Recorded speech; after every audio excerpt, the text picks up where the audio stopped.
Hello, everybody, and welcome to the very first episode of The Game, the Book, and the Movie. And I'm sure that anyone listening has no idea what this is right now. It is our brand new podcast where we are going to be doing previews, reviews, and comparing and contrasting different forms of media. We're mainly going to focus on things, and I gave this example in our introduction video as well. Harry Potter, it has books, it has movies, and video game adaptations.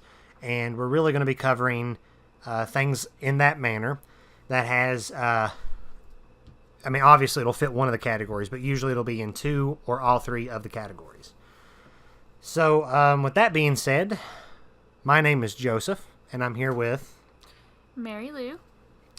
And she focuses a lot on the reading portion. That reading is her hobby. I do read. I'm just a lot slower at it, and we typically tend to actually read very different books. I'll kind of cover what I read first, but I like a lot of nonfiction, actually. Some of my favorite books are historic books, such as The Story of My Life by Helen Keller, and also Animal Farm by George Orwell, even though I also know that that is fiction, but it is a very good book. But I do read a lot of fiction. I read a lot of fiction, even though it's not my main forte. And if I had to pick a favorite book of all time, currently it would be Ready Player One. And tell them... I read a lot of fiction. That's my favorite.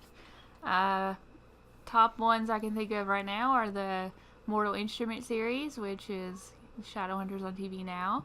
That book series is really great. Things like Twilight. The list goes on and on. Hard book and Kindle books.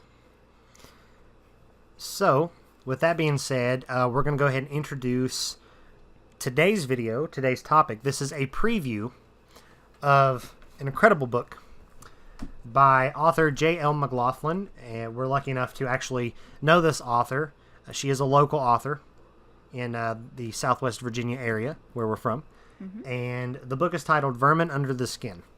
Now, this genre is classified under fantasy, action, adventure, but to be quite honest, based off of what I've read, because neither one of us, and I'll go ahead and put this out there, neither one of us has finished the book yet. That's why we're doing a preview. The review, which we fully intend to do, and we will be doing, will take place sometime in the future. It'll definitely be this year, and it will be once we both finish the book, so we can, fully talk about everything. So for those of you who are interested in this book, we are not going to be covering any kind of spoilers. We are only going to be talking about things promotional-wise and what we think of the book initially and things like that.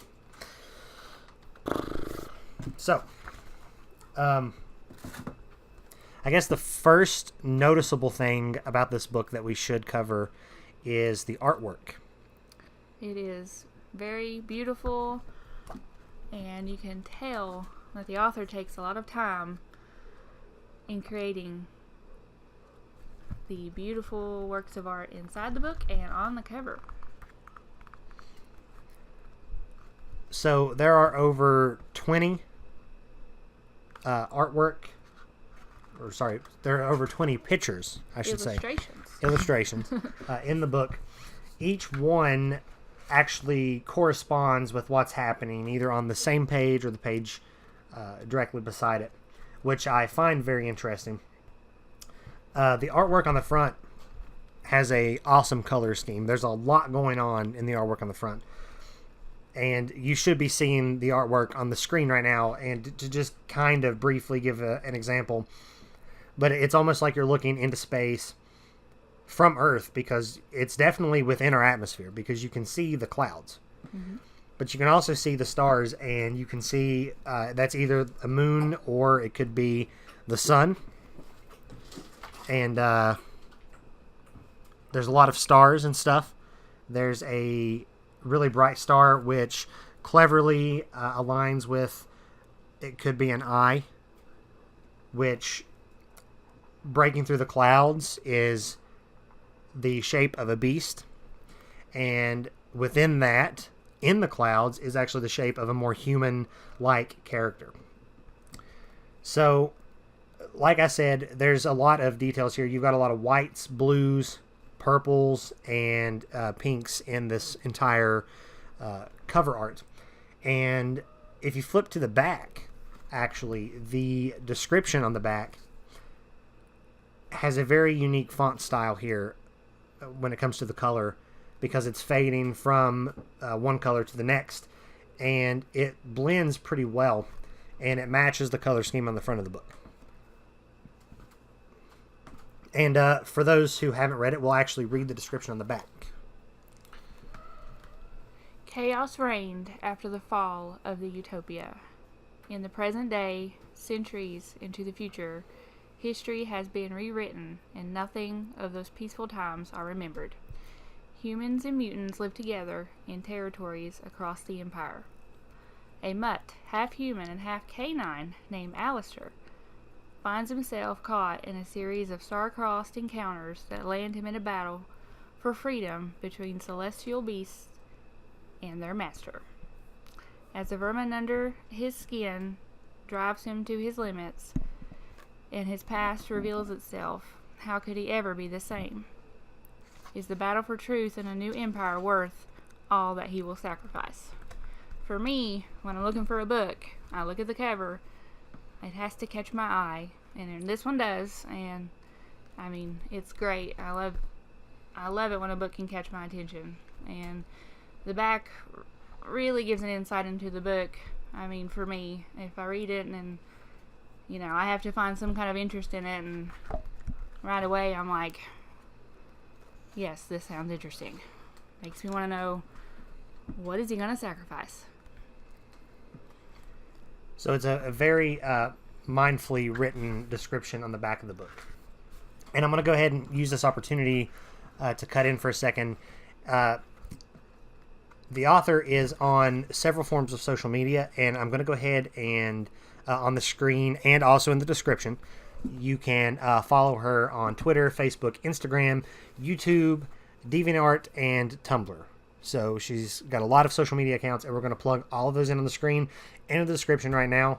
So if you want to take this opportunity to follow her and learn more about her works and things like that, go ahead and do that. Now, one thing that I want to go ahead and mention here, based off of what I've read so far, there is a short prologue chapter at the beginning of the book. It's titled Truth Be Told. And what I really want to stress to anybody watching this right now, anybody who even considers picking up this book, you need to read this prologue. I can't state that enough. The prologue is extremely eventful, and it tells the entire history of things that have already happened before present day takes place in this book, which is chapter 1. So it will set up everything from the overtaking, basically, because the entire premise of this book, if you start with the prologue, that is, it was a very peaceful time, a very prosperous time, and it was basically a utopia. And it goes from a utopia to a dystopian future. Some would even call it post-apocalyptic. And you actually get to see the beginning of that in the prologue. So I can't stress it enough. Make sure you read the prologue. Don't skip it, because it is full of interesting details. All it'll take is the prologue to get you hooked, and I can almost guarantee you that. And it's only 2 pages front and back. And by page 4, you will get your first incredible piece of artwork, which very craftfully demonstrates what's going on. You'll see a bunch of the figures mentioned, a bunch of the important figures mentioned in the prologue there. So it really gives you a face to the characters and stuff right from the get-go. So Yeah. it's pretty important. Yes, the prologue is very beneficial. Make sure to read that. You'll be in for a treat, and it'll help you before you read the first chapter. So,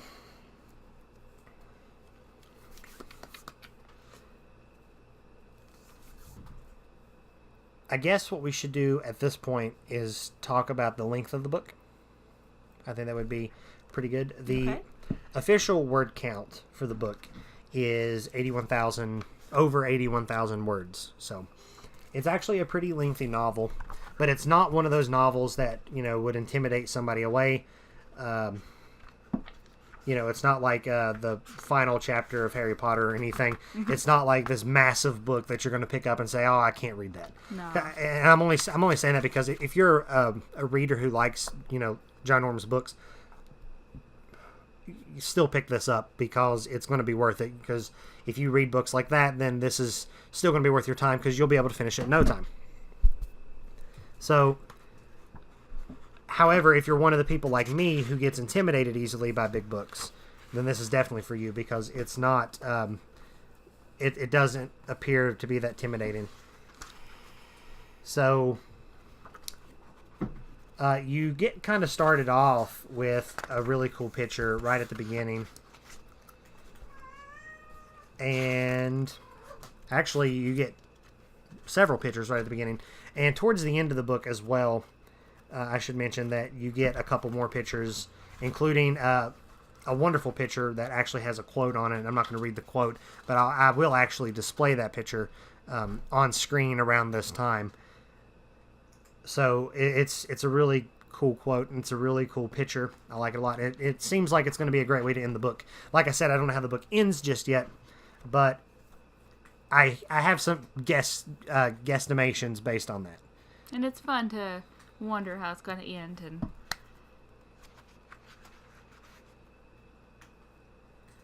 And what, you got to finish your sentence. Basically, it's fun to wonder how it's going to end. I mean, we're looking at the picture now. We don't know, but we will, and we will gladly go over that in the review in the future. So, there is a special promotion going on right now. You can actually download the book for free on Kindle between the dates of May 4th through May 8th. Let me make sure that's accurate. Let me, double check. And I'll display the promotional artwork right now. Yeah, it's going to be free on Amazon Kindle from May 4th to May 8th. Yes. And that is of 2018. So if you're watching this, way in the future, I doubt the promotion's still going on. Just throwing that out there. But don't miss your chance on getting this. The books are available, physical copies and digital copies. And if you're like me or Mary Lou, we love collecting books, and I love collecting games and stuff like that. We have a DVD collection too, and a VHS collection. We have a problem. But the physical book is wonderful. It's well worth it. Well worth getting. But don't skip out just because it's digital, because it'll be a great read, and you can't beat that price as well, because, it's free. Yes. So definitely go out and pick it up. So we're going to wrap up this preview now. Unless, do you have anything to add? No, I think we pretty well covered it. Okay. So thank you all for watching, and stay tuned for more from us. We are going to be doing a full review of this book. It'll be a lot longer than this. It's going to be way more in depth. We're actually going to go over major spoilers, major plot points, and everything. And at the end, we are going to sum up exactly what we think about the book, the pros and the cons, everything. We're going to deconstruct it entirely. So look forward to that. Definitely. Make sure that you support the book, because that's the most important thing. And it is a wonderful book. I've read, I think I looked a minute ago, and it was like 7 chapters that I've read so far. So I'm making a dent in it, and I haven't, I can't think of the word I'm searching for. I've enjoyed it. Just put it that way. I haven't been disappointed yet. So I'm actually looking forward to continuing reading it. And make sure that you subscribe, hit the like button, and hit that little bell notification if you're watching on YouTube, because YouTube has to be weird about stuff like that. So if you don't subscribe and hit the bell button, you might miss a notification. But definitely look forward to our future podcasts. We have 2 more planned that we've already been working on. We are going to do Ready Player One next, followed by Rampage. It'll be very exciting. So, thank you all. Support the book. Links are in the description. And have a good day or evening.